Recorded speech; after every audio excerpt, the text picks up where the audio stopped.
Olá, meus queridos irmãos, a paz do Senhor Jesus. Quero louvar a Deus por mais esta maravilhosa oportunidade. Quero louvar a Deus pela sua vida, você que já é inscrito aqui no nosso canal. Deus abençoe sua vida. Você que ainda não se inscreveu, peço a você que se inscreva aqui no nosso canal. Estou aqui com mais um resumo da lição bíblica para a classe de jovens. E nesta oportunidade estaremos estudando a lição de número 5, que traz o seguinte tema: conselhos valiosos para a vida cristã em família. Conselhos valiosos para a vida cristã em família. O texto do dia nos diz assim: portanto, deixará o varão o seu pai e a sua mãe, e apegar-se-á à sua mulher, e serão ambos uma carne. Gênesis, capítulo 2, versículo 24. A síntese da lição de número 5 nos diz assim: o matrimônio feliz e duradouro é aquele no qual os cônjuges compreendem seus respectivos papéis e responsabilidades à luz da Bíblia, respeitando-se mutuamente.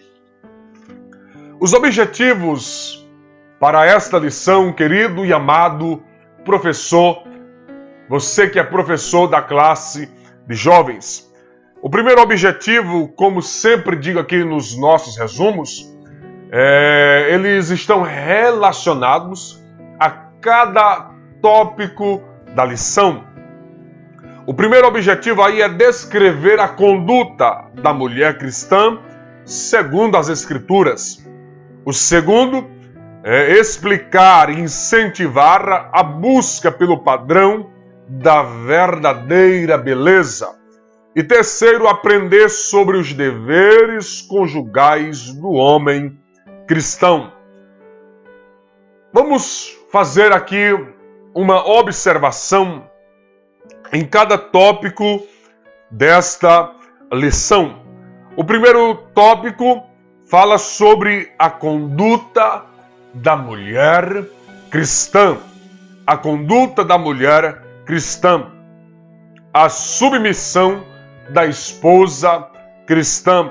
Pois é exatamente este ensino que o apóstolo Pedro nos traz no capítulo 3 e no versículo 1, que diz assim: semelhantemente vós, mulheres, sede sujeitas ao vosso próprio marido, para que também, se algum não obedece à palavra pelo procedimento de sua mulher, seja ganho sem palavra.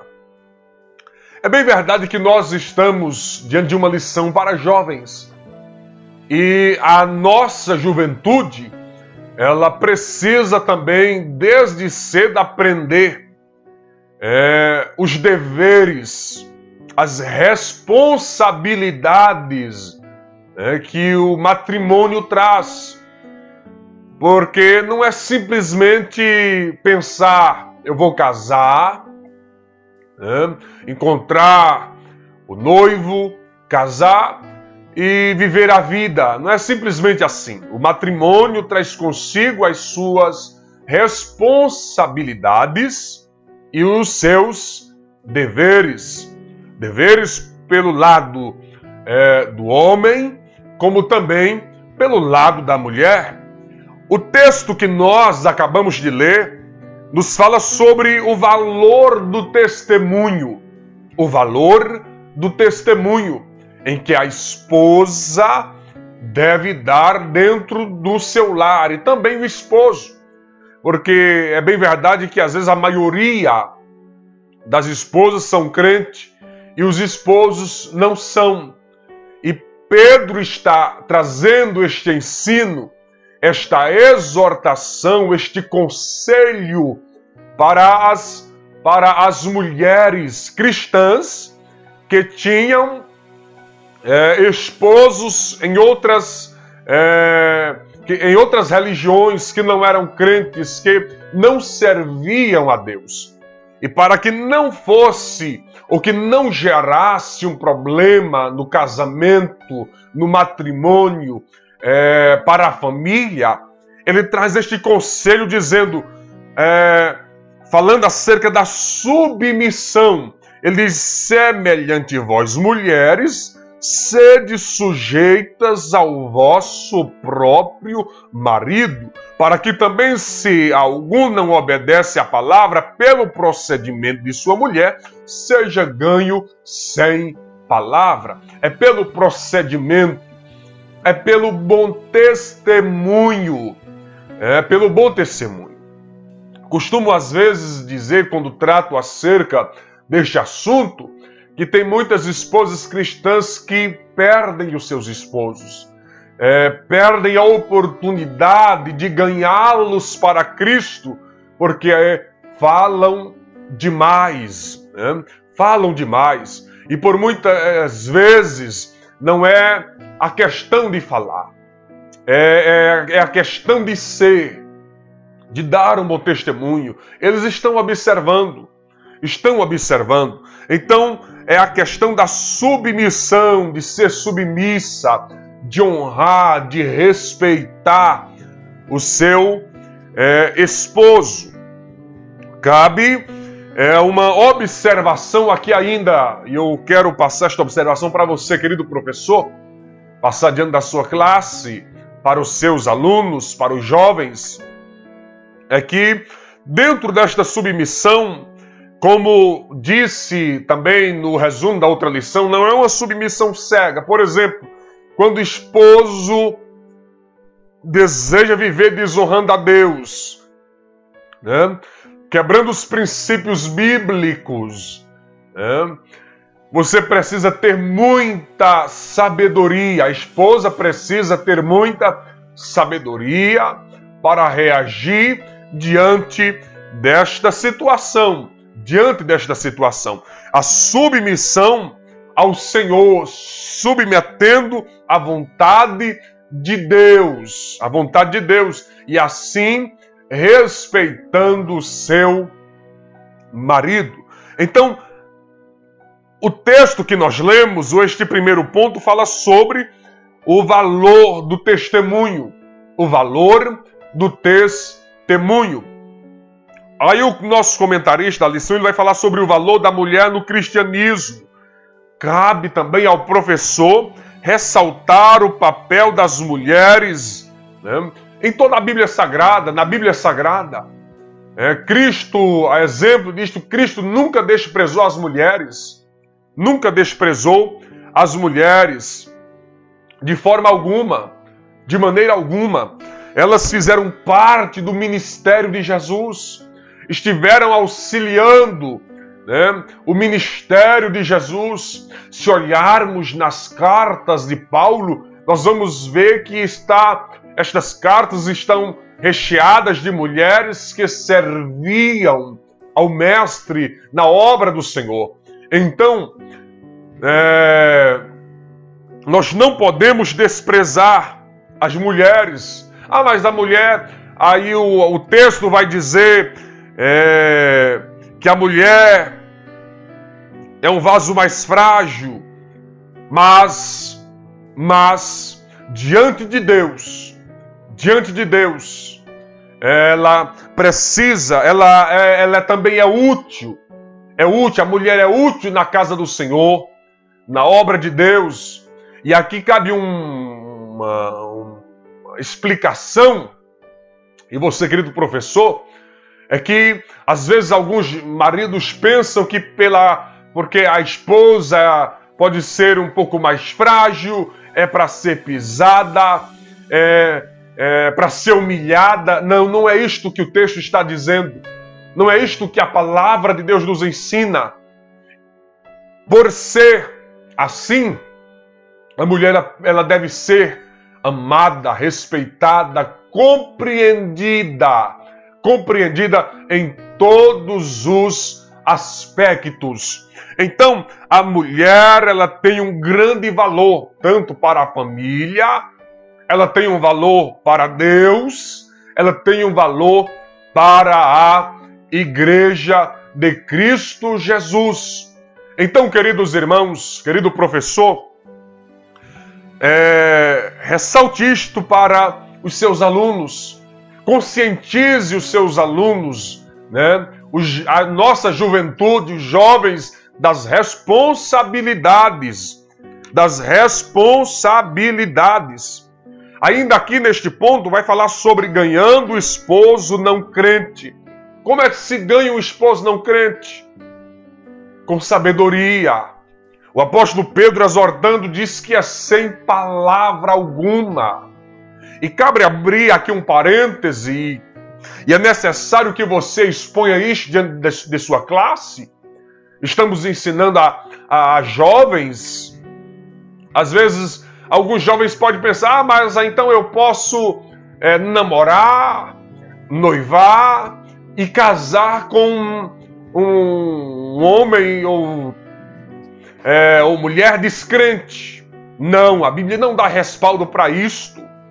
Mas eu vou namorar, vou noivar, vou casar e depois eu ganho ele para Jesus. Dificilmente. Né? Então isto não é um respaldo para que o jovem cristão venha namorar ou casar com uma pessoa descrente.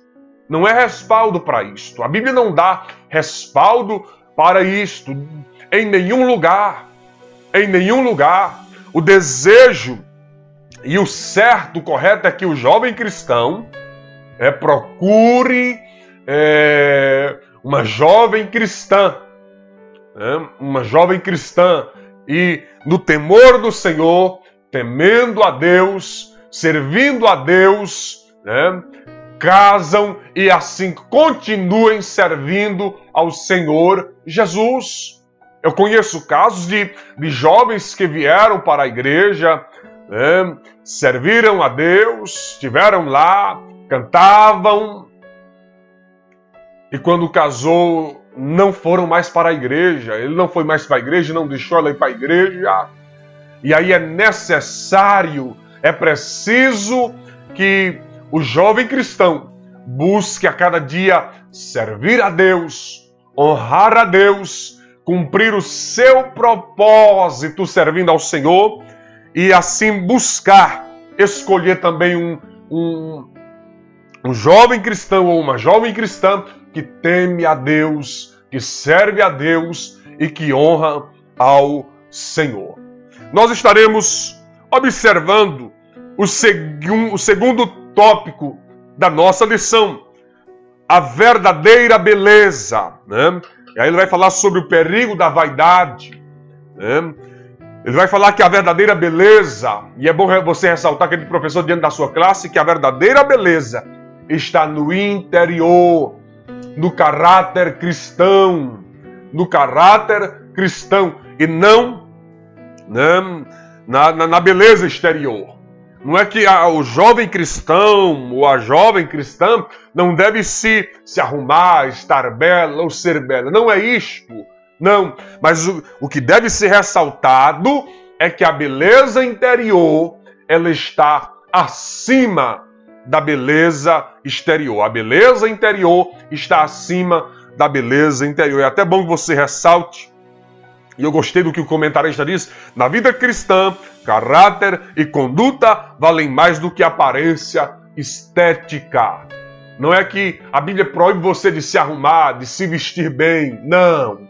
Mas é que você valorize mais, e principalmente no mundo que nós estamos vivendo hoje, valorize mais a beleza interior, que é o caráter. Escolha você, e é bom você, querido professor, ressalte para seus alunos que são jovens, escolhem pessoas para o casamento que tenham caráter, escolham pelo caráter e não pela beleza exterior, porque um dia a beleza exterior vai se desfigurar. Um dia ela vai desaparecer e vai ficar só o interior, só o caráter. A conduta do homem cristão é o terceiro tópico. A responsabilidade do esposo cristão é coabitar com entendimento. Coabitar com entendimento. É entender que a mulher, por sua constituição física mais frágil, deve ser auxiliada em seus afazeres domésticos. É observar a maneira de tratar as emoções da esposa. Valorizar a relação sexual como um presente ou benevolência de Deus ao casal. Tudo isto é responsabilidade do homem. Tratar a esposa, coabitar com entendimento, cuidar do lado emocional da sua esposa, tudo isto são responsabilidades do homem no casamento. A esposa tem responsabilidades e como também o esposo tem as suas responsabilidades. Uma boa aula. Deus abençoe sua vida de uma forma especial. Deus abençoe grandemente os seus alunos, a sua igreja e que sua aula seja produtiva em o nome de Jesus.